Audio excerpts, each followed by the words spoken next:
So you might be trying to figure out how you can go through and make a YouTube channel on your iPad. Now doing this is actually very basic and it really does not take too much time at all.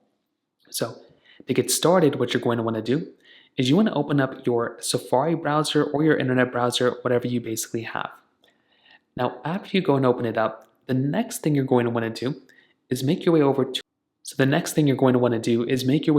the YouTube website. Now keep in mind within the YouTube website, this is going to be, a Google account you're going to be creating. So kind of keep that in mind.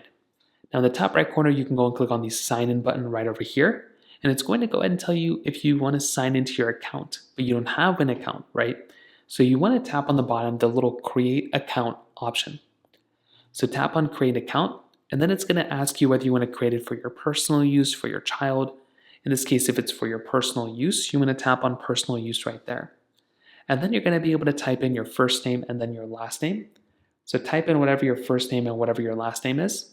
You want to type in your birthday, and then it's going to start allowing you to basically create your account. So you just go through, fill in all the information that you basically need here. But then after you go and fill out all the information, you will start to see that your account will be created. And that's basically all you're really going to have to do here. So at that point, you'll be able to have your Google account, and then you can sign in whichever way you want to. If you have any other thoughts or questions, please let me know in the comment section below. Hit the like button, that would mean so much, but definitely hit that subscribe button. More importantly than everything else, I love every single one of you guys. Hopefully I'll catch you guys in the next video. Peace out till then.